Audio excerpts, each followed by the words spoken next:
Have you ever wondered if there's a version of you right now already living the life you dream about? Not in some distant future, but in this very moment, just in another layer of reality, waiting for you to leap into it?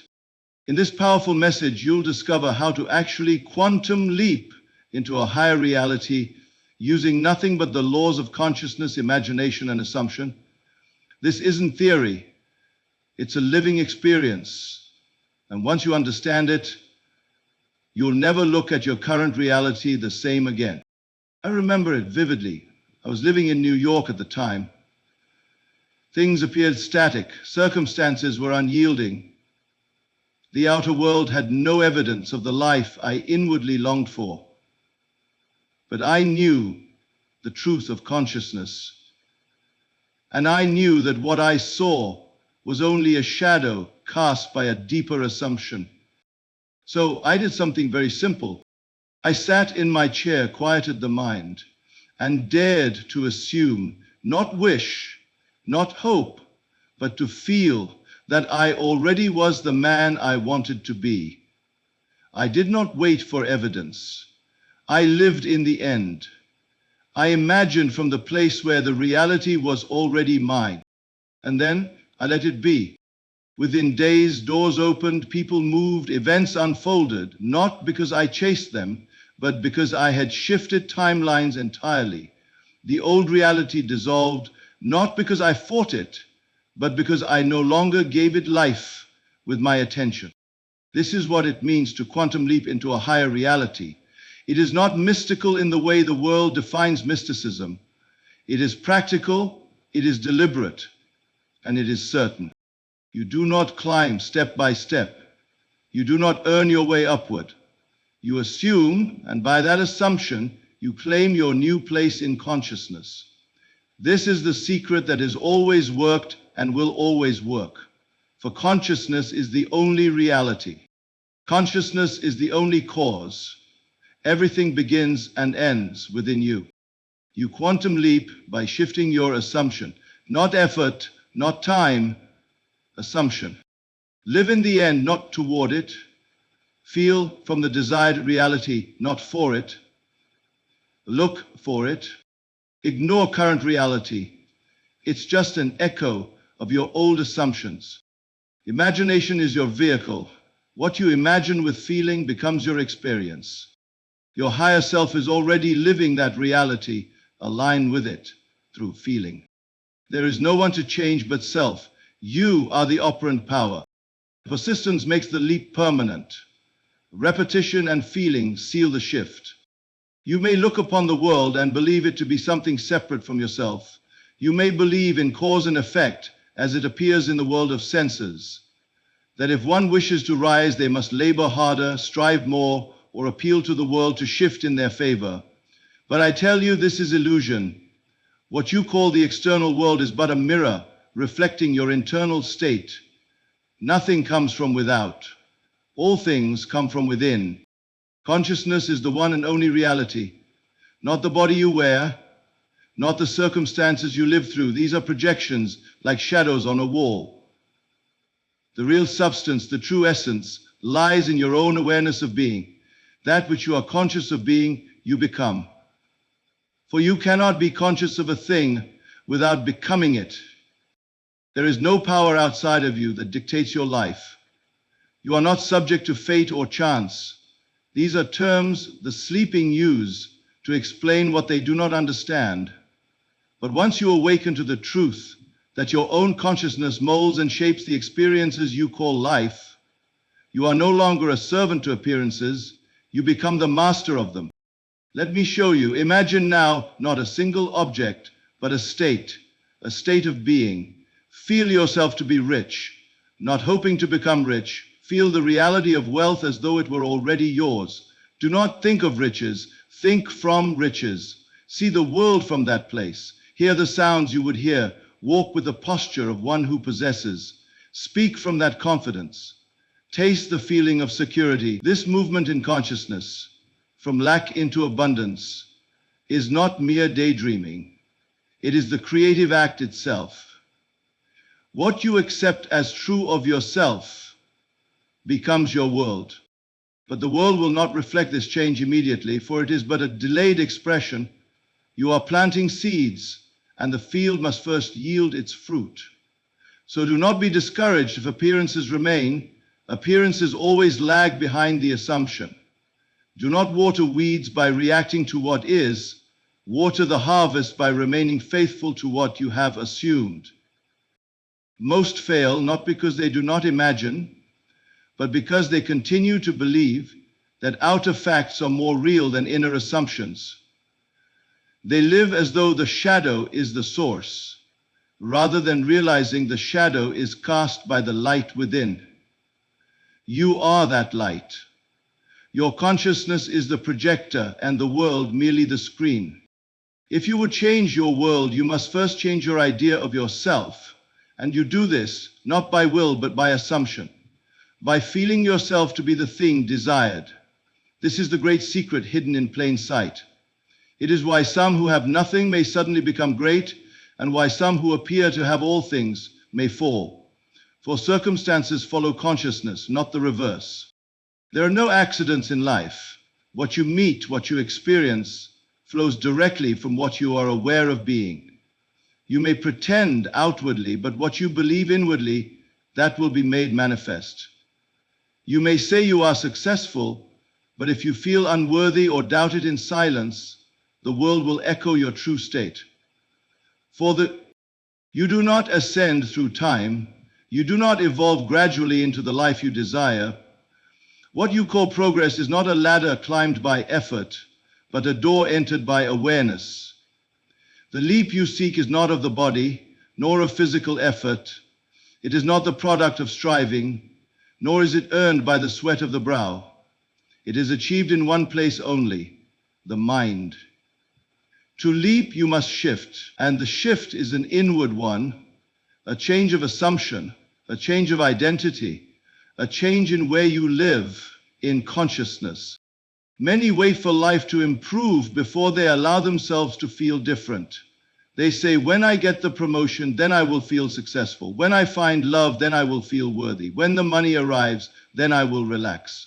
But this is inversion. It is backwards. The outer follows the inner, always. The leap does not come after the change. The change comes after the leap. You must first feel yourself to be the one you desire to become. And in that feeling, reality must conform. To shift your assumption is to shift your world. There is no separation between your self-concept and the world you encounter. The world only reflects what you are aware of being. If you would dwell in a higher state, you must assume that you are already there. You must begin to think from the state desired, not of it. Do not look at success and desire it. Look from success and claim it. This is not vanity. It is not arrogance. It is alignment with truth. For the truth is that you are whatever you consent to be. If you wish to quantum leap into wealth, you must stop identifying with lack. If you wish to leap into health, you must cease identifying with illness. If you would live in love, you must stop thinking like the unloved. The leap happens the moment you dare to stop defining yourself by past experience and start defining yourself by new assumption. You are not bound to what has been. The only chains that hold you are the ones you agree to wear. Break them not by force, but by assuming you are already free. Ask yourself now, who am I? Answer not with a name or a label, but with a state. Who am I being in this moment? Am I being the version of myself that belongs in the world I desire? Or am I being the version I no longer wish to inhabit? If you are honest, you will see that what you experience is always tied to the self you are assuming. The outer world is simply an echo of that inner identity. To change your experience, you must stop revisiting the old self. Stop rehearsing old conversations. Stop imagining from old wounds. Let go of the self that does not belong to your vision. It cannot go with you. You must leave it behind and move into the state of the new self. It may feel unnatural at first. You may feel like an actor playing a role. But understand, the role you play becomes the reality you live. It is only strange because you have lived so long in the old assumption. Persist in the new, and the feeling of strangeness will fade, and in its place will come a naturalness, a sense of inevitability. You leap when you refuse to be impressed by appearances. You leap when you feel richer than your bank account, freer than your calendar, more loved than your reflection in the mirror. Not by delusion, but by decision.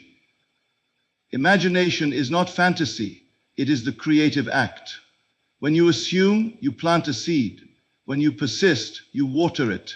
And in time, the harvest appears. Not as a miracle, but as law fulfilled. The leap does not require distance, for distance is only in time, and consciousness is now. The moment you assume the new identity, you have leapt. The moment you feel yourself to be the one you seek, you are no longer seeking. You have arrived. The evidence may not be immediate to the senses, but it is immediate in spirit. The world must catch up, for it has no choice but to do so. The question is not whether you are capable of leaping. The question is whether you are willing to let go of who you have been. You cannot hold the old and claim the new. You cannot serve two masters. The moment you identify with the new state, fully and without contradiction, you have changed your world. And that change will appear in ways you could not plan or predict, for the ways and means are not your concern. Your only concern is assumption. You do not become something gradually, you accept it wholly. That acceptance is the leap. The rest is evidence. To live in the end is to walk in the feeling of the wish fulfilled, to stand firmly within the state desired, and to make no allowance for its absence. It is not a future goal you strive toward, but a present reality you accept as already accomplished. It is not something you reach for, but something you reside in. The end is not distant, it is near, closer than your breath, as it exists entirely in consciousness. And consciousness knows no time. The moment you assume a state as true, you have entered it. Whether or not the senses agree is irrelevant. For senses only echo belief, they are not the source of it. Many make the mistake of thinking from the state of waiting. They say, I know it will come, and in doing so, they deny its presence. They postpone the miracle by living in a state of becoming. Becoming is not being. Becoming is a never-ending process, and it is rooted in the idea that you are not yet what you desire to be. But being is here, now. It does not wait, it claims. When you live in the end, you are no longer trying to get somewhere. You are already there, and all your thoughts and feelings move from that point of view. You must feel yourself into the reality you desire, not to observe it from afar, not to wish upon it like a distant star, but to step into it as though it were already so.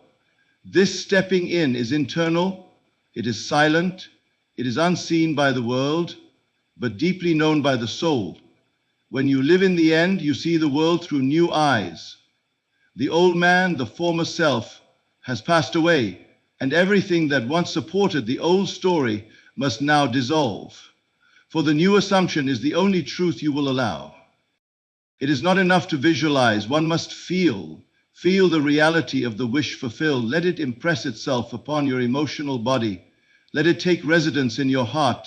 What would it feel like if you were already free, already loved, already secure, already radiant in joy? Not in theory, but in practice. Sit in the stillness and accept it. The deeper the feeling, the more faithfully the subconscious accepts it as fact. And once it is accepted, the world must mirror it. It cannot resist. Living in the end requires discipline, not the discipline of action, but the discipline of assumption. You must not betray your new state by reacting to the old. You must not look back and long for what is already yours. You must train the mind to return again and again to the feeling of the fulfilled desire. No matter what arises, you return to that place within where the thing is already done. In this way, you remain loyal to your vision. Suppose you desire success. Do not look at your current conditions to confirm whether it is near or far. Do not ask when or how. These are the questions of doubt. Instead, feel yourself already successful. How would you walk into a room? How would you speak? What would you no longer worry about? Let that mood become your home. Do not visit it. Dwell in it. Let it color your thoughts, your words, your choices. Let it replace the old narrative entirely. There will be moments when the senses scream otherwise. There will be moments when the world presents evidence to contradict your assumption. But these are merely echoes of a dying belief. Pay them no mind. Respond not to what is, but to what is true in imagination. Reality bends to the sustained image of belief. Persist, and you will see all things align. But the alignment is not your doing. It is the result of your dwelling. You do not manifest by effort. You manifest by occupancy. When you live in the end, you are not attempting to create something from scratch. You are selecting from the infinite states that already exist. The state of wealth exists. The state of love exists. The state of peace, of power, of creativity, all exist now, eternally. Your work is not to build these states, but to move into them by consciousness. And you move into them by assuming their truth and abiding there. Imagination is the key to this dwelling. What you imagine with feeling becomes your reality. You need not share it. You need not explain it.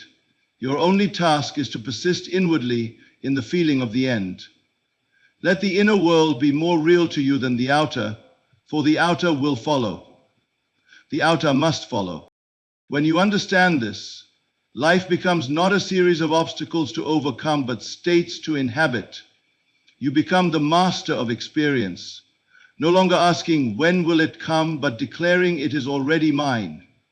This is the language of the end. It does not beg.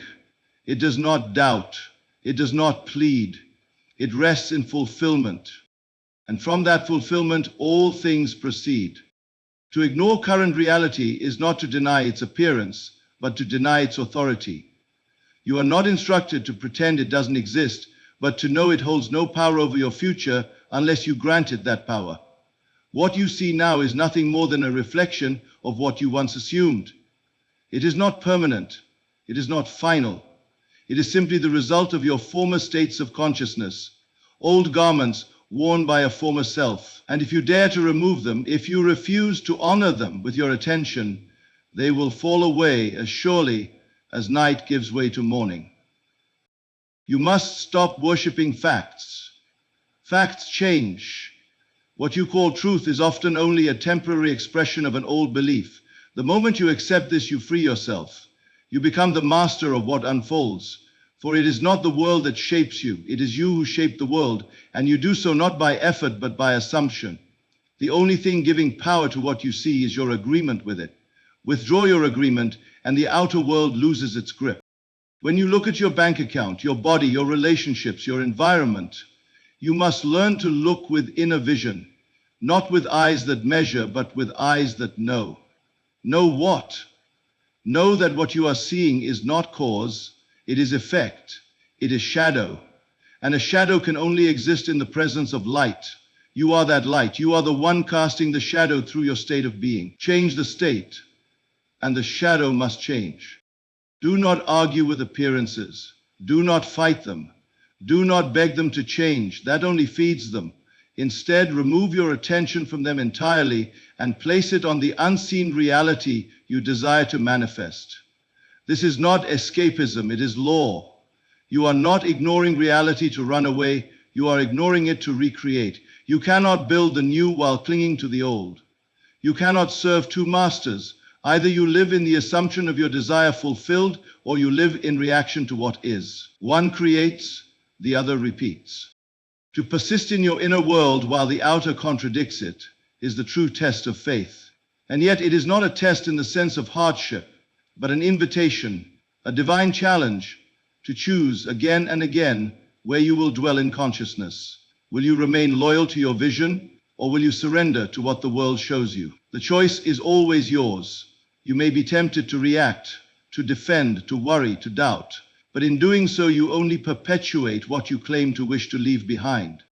There is great power in indifference, not a cold indifference of apathy, but the warm indifference of certainty.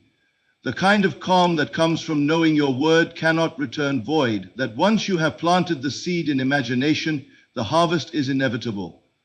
You need not check the soil every hour. You need not worry about rain or sun. You have done your part in consciousness. Now let the world rearrange itself in accordance with your new state. This is not passivity, this is mastery. To ignore current reality is to recognize that it is the slowest and least potent form of expression. It is the echo, not the voice, the imprint, not the hand. The moment you shift your inner state, the world begins to reassemble itself. You may not see it immediately, but under the surface, unseen, the change has already occurred. Think now of a version of yourself who is no longer struggling, who is no longer chasing or fixing or surviving, a self who has already become the ideal. Ask yourself, how would this version respond to today? Would they fear? Would they beg? Would they react? Or would they remain calm, grounded in the truth of their new identity? Take that self on, adopt its tone, breathe its confidence. Ignore anything that contradicts it, not by suppressing your feelings, but by elevating your focus. This world is governed by states. You do not attract what you want, you attract what you are. And what you are is determined by where you dwell in imagination. So if you wish to move from one experience to another, you do not need to change the external first. You must change the internal perception of self. When you are no longer impressed by what is, but moved entirely by what you have assumed within, then you are free. You are no longer conditioned. You are conditioning reality itself. This requires vigilance, not the kind that tires you, but the kind that awakens you. You must become aware of the moments when you are tempted to give current facts the final word. And when that temptation arises, you return again to the vision. You close your eyes and feel the end. You smile even when there is nothing yet to smile about. You give thanks, not as a tactic, but as a natural expression of your new dwelling place. That is the work. That is the shift. What you ignore dies. What you feed grows. Feed only the world you wish to see, and ignore all else, not with resistance, but with reverence. Reverence for the power within you that creates worlds. The subconscious does not respond to what you say with your lips. It does not respond to what you merely wish for or what you think about once and then forget. It responds to what you feel as true. It is impressionable, yes, but not by empty words. It accepts only the dominant state, the deeply felt conviction, the assumption you return to again and again until it becomes a mood, a tone, a dwelling place within consciousness. That is the law, that is the secret. Many wonder why their desires are not fulfilled, even after speaking affirmations, repeating scripts, and visualizing with their eyes closed. And the answer is simple: the subconscious was never impressed. It heard the words yes, but it felt the doubt beneath them. It sensed the contradiction. You can repeat "I am wealthy" 1,000 times, but if your heart tightens when you say it, if your body tenses and your mind whispers, "But I'm not," then the impression left is not wealth, it is lack. The dominant feeling always wins. The subconscious mind records your belief, not your vocabulary. To impress a new state upon the subconscious, you must move beyond surface thought and into felt reality. Feeling is the key, because feeling is the language of the subconscious. It does not analyze, it accepts. It does not reason, it receives. And it does not distinguish between what is real and what is imagined. It only knows what is felt to be real. So if you feel unworthy, unchosen, unseen, then that is what it reflects. But if you cultivate a new feeling, a new knowing, a new vibration, then the mirror must shift. You impress the subconscious most powerfully in states of relaxed awareness. The moments just before sleep and just after waking are sacred. In these times, the conscious mind is soft and the subconscious stands at the gate, ready to receive. This is where you plant the seed, not in a rush, not with anxiety, but gently, deliberately, with emotion. Let your inner world become saturated with the state you wish to manifest. Let it become real, not in the outer world, but in the inner senses. Feel it so deeply that you forget for a moment that it isn't yet visible. You must speak inwardly to the subconscious, in images, in sensations, in moods. What would it feel like if it were already done? Don't merely imagine the outcome. Imagine the relief, the satisfaction, the excitement, the gratitude. Let it move through your body like a current. That feeling, sustained and repeated, is the signal the subconscious responds to. That is the creative act. That is how new reality is born, not by struggle, but by impression. And once impressed, the subconscious begins its work. It orchestrates, it rearranges, it compels. You do not need to know how it will unfold. You do not need to figure out the path. Your part was to select the end and impress it with feeling. The rest belongs to that deeper, infinite intelligence within you. And it never fails. It does not forget. It does not sleep. It only delivers according to what has been impressed. If you find yourself returning to the old state, to fear, to worry, to self-doubt, do not condemn yourself. Simply recognize what you are doing. You are impressing again. You are rehearsing the wrong reality. Withdraw your energy from it, refuse to feed it, and return once more to the new feeling, the new identity, the new reality you have chosen. You are never punished for your thoughts. You are only shaped by them. The subconscious is your servant, but it is not a machine. It is alive. It responds not to force, but to direction. Give it a new direction with faith and feeling. Give it a new command, not shouted from desperation, but whispered from conviction. And above all, persist. Repetition deepens impression. Let your assumption become a rhythm, a new normal, a quiet confidence that seeps into every corner of your being. You will know the impression has taken root, not by what you see immediately around you, but by what you feel within you. You will walk differently. You will speak with new tone. You will no longer search for signs. You will become the sign. The outer must follow the inner, and when the inner is saturated with truth, the outer becomes a reflection, not a challenge. Train yourself to live from this knowing. Do not wait for things to change before you believe. Believe, and they must change. Do not test the waters with one foot still on the shore. Leap inwardly, assume it fully, and let the subconscious build the bridge.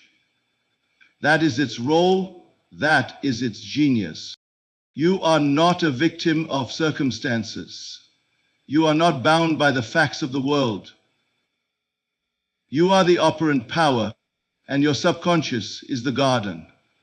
Whatever you plant, it will grow. Whatever you water, it will bring forth. Choose wisely, feel deliberately, and persist until the world cannot help but reflect the image you have made real within. There is no power in waiting. The version of yourself that you hope to become must be lived now, assumed now, felt now.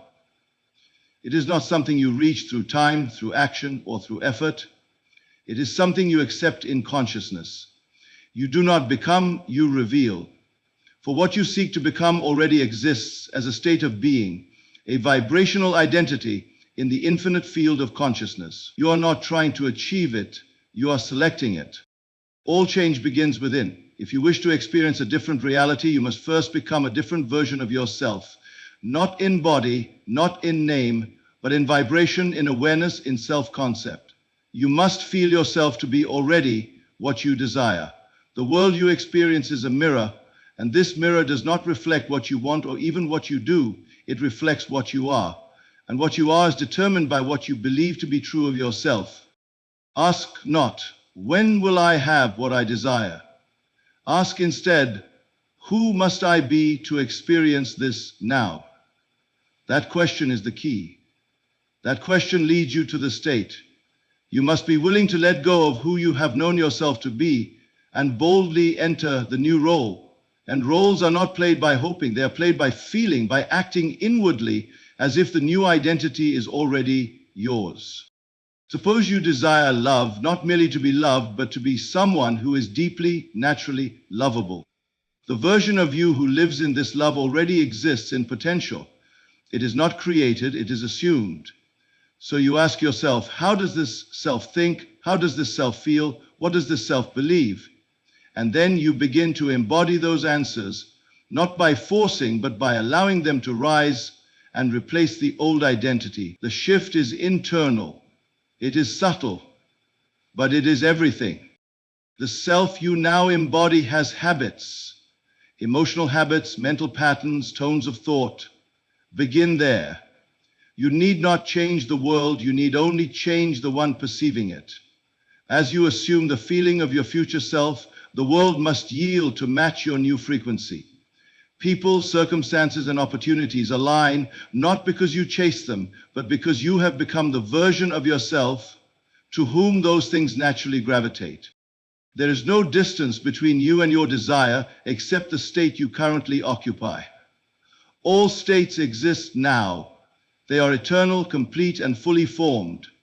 The state of wealth exists now.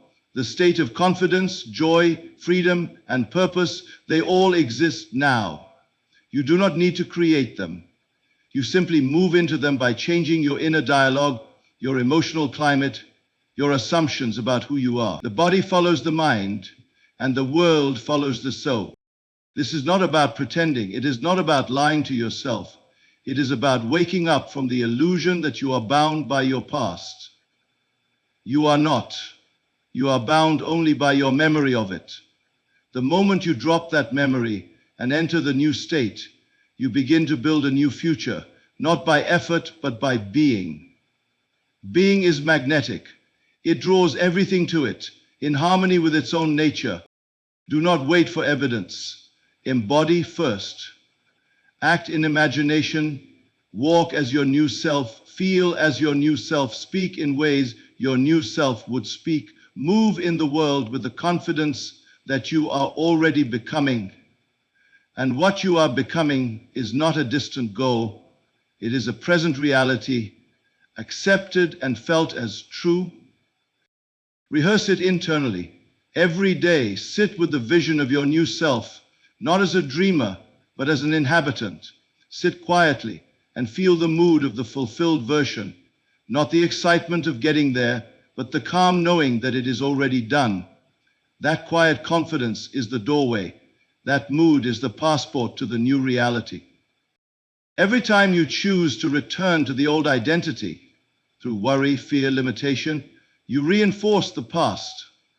Every time you assume the new identity, through inner knowing, inner peace, inner conviction, you open the door to the future. And that future will not come tomorrow.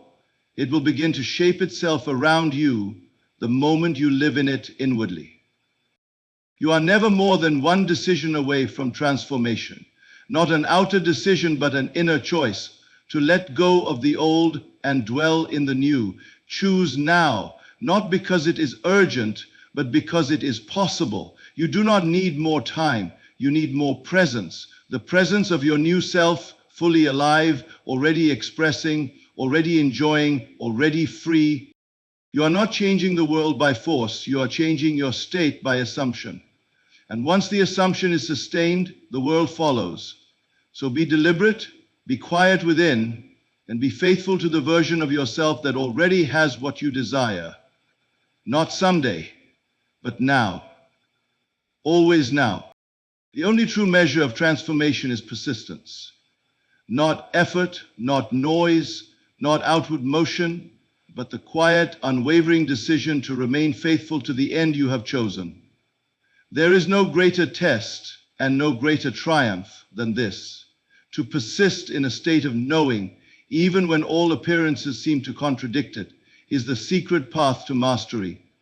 And though the outer world may not immediately reflect your new inner reality, your unseen persistence is already shaping what is to come. This persistence is not the frantic clinging of desperation. It is not the pushing of willpower or the endless questioning of when. True persistence is effortless in appearance, but invincible in effect. It is the steady holding of a new inner image, the silent refusal to accept anything contrary to your vision. It is the quiet certainty that what you have seen in imagination is already real. So real, in fact, that no shadow in the outer world can displace it. To persist is to return again and again to the inner world where your desire lives. It is to reject the temptation of fear, not with force, but with vision. For when the mind is filled with the end, it leaves no room for doubt. Doubt, you see, is only the absence of inner occupation. A vacant imagination is quickly filled with worry, but a vivid, living assumption leaves no vacancy. You must learn to dwell in the end, Not visit it, not touch it briefly, but live in it. Let it become the place where you start and finish your day. When the mind wanders, bring it back. When the senses deceive, turn inward again. That is persistence, not resistance, but redirection. Each time you return to the feeling of the wish fulfilled, you deepen the groove. You carve the path, and soon the new state becomes natural. The old world may press against you. It may try to assert its old reality. It may whisper, "This is how it's always been," but you need not answer. You need only remain still within your chosen state. If you do not react, the old must fade. Reaction is reinforcement. What you resist, you feed. But what you ignore from a place of higher awareness begins to dissolve. It loses its vitality because you no longer give it life. Persistence does not mean perfection. You will have moments where the mind slips, where the old thoughts rise, where the feeling of lack knocks on your door. Do not be discouraged. The key is not in never wavering, it is in returning, gently, steadily, faithfully. You are not judged by the momentary drift, but by the direction you continually choose. Think of your inner world as a garden. Each thought is a seed, each feeling water. What you persist in imagining is what you grow. If you nurture the seed of your desire with repeated attention and feeling, the garden cannot help but yield its fruit. But if you change the seed each day, or dig up the soil to check its progress, you delay the harvest. Leave the seed in place, tend to it in silence. Let the season of manifestation arrive naturally. There is nothing outside of you that holds the power to prevent your desire, only your own willingness to remain in the state that produces it. If you can persist in the assumption that it is already done, then you have already set the wheels in motion. And no outer fact, no delay, no contradiction has the authority to override that internal decree. It is law. To live in the end is not to pretend, but to possess. You do not act as if, you act from the knowing, from the identity, from the felt reality of having already received. And when this inner state becomes so familiar, so comfortable, so normal, the outer world must bend to reflect it. The unseen becomes seen, the imagined becomes actual, but not through chance. Do not look for signs, do not beg for evidence. Those things come only after the change within has taken root. The most powerful sign is your own inner peace, the deep knowing that the thing you sought is already yours, not because the world says so, but because you say so, because you have impressed it upon your mind so completely that it now feels inevitable. The time between assumption and manifestation is not a test. It is a period of gestation. Just as the farmer does not plant and then demand the crop overnight, you must allow the unseen forces to work in silence. But your work is not done. Your work is to persist in thought, in feeling, in identity. You are not waiting, you are becoming. And in becoming, you make the outer irrelevant because the inner has already changed. And when it comes not with thunder, but with simplicity. So natural, so effortless that you may be tempted to say it would have happened anyway. But remember, it came because you persisted. It came because you dared to remain loyal to the unseen, even when the seen defied it. That is the secret. That is the path. And those who persist, possess. Always. There is no outer world apart from your inner conversations. What you whisper to yourself in the silence of your soul shapes the stage upon which your life unfolds. Every man is self-made through the stories he tells himself. The world listens to these private monologues and answers not with judgment, but with agreement. What you affirm inwardly, the world reflects outwardly. This is the law. The most transformative work is done in silence, not in outward action, but in the unseen theater of thought. There, in the solitude of your own being, you construct the reality that will soon appear. Every conversation you hold with yourself becomes a thread in the fabric of your life. If those threads are woven from fear, self-doubt, and limitation, the garment that appears must bear the same imprint. But if those threads are made of confidence, love, abundance, and freedom, then the life you wear will be beautiful. You're always in conversation with yourself. Whether you recognize it or not, every moment is filled with internal dialogue. And these dialogues are not idle, they are potent. They form beliefs, they harden into assumptions. And once assumed, they create. The world does not question your self-talk, it simply fulfills it. It echoes your inner tone with events, people, and circumstances. You are not a spectator here, you are the speaker, the scriptwriter, and the star. To shift your reality, begin by shifting the quality of your inner dialogue. Speak to yourself as you would to someone you love. Replace judgment with encouragement.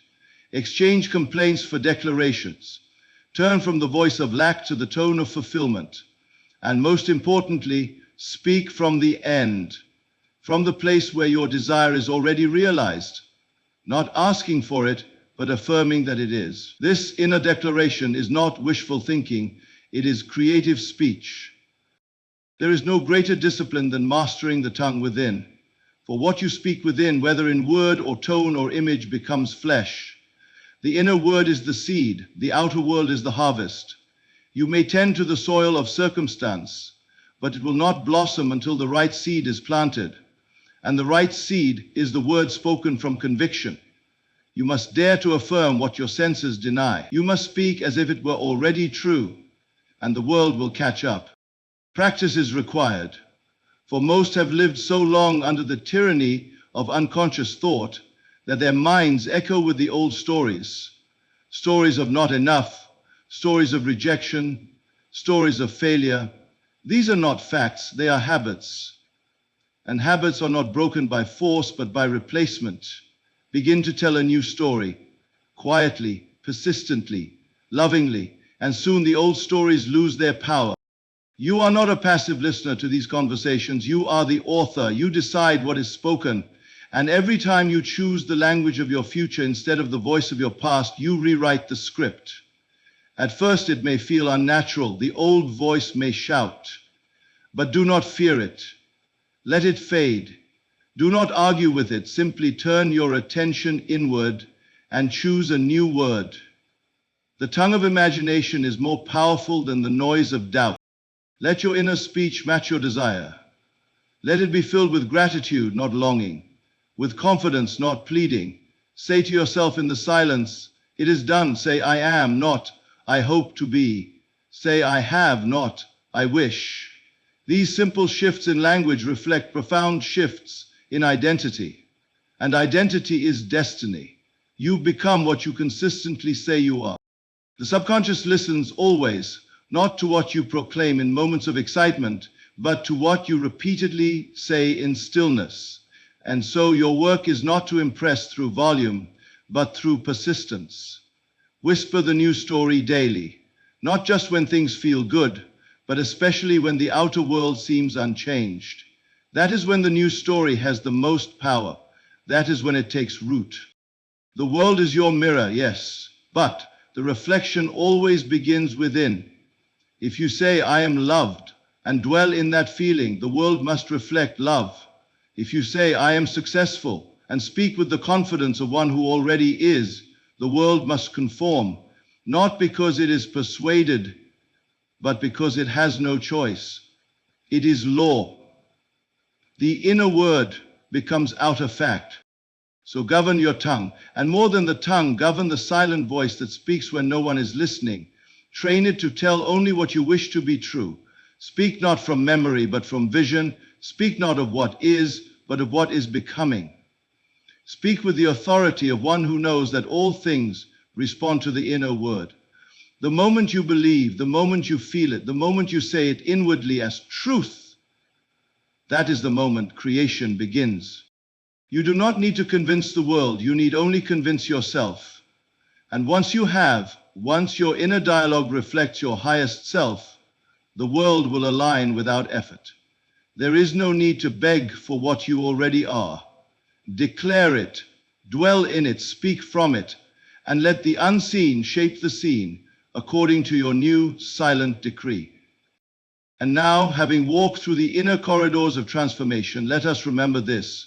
There is nothing to seek, only something to accept. Your higher reality is not a distant land to be reached. It is a present truth to be revealed. You have been shown not a method, but a law, not a hope, but a principle. All that you desire already exists in the eternal now, waiting only for your recognition, your acceptance, your embodiment. You do not move through time to reach your desire. Time moves through you as you awaken to what has always been true. The leap is not external. It is the still, quiet choice to assume a new identity, to persist in that assumption, and to let the world reflect your inner state. The quantum leap is not noise or chaos, it is peace, the still assurance that you are already one with what you sought. All things respond to your state of being, and your state is determined not by circumstance but by imagination. So revise boldly, assume faithfully, persist gently, and above all speak inwardly with the voice of one who knows that creation is finished, that nothing is withheld, and that your word, when felt as truth, becomes flesh. The door is always open. Walk through it now, not as one who waits, but as one who remembers. You are already there.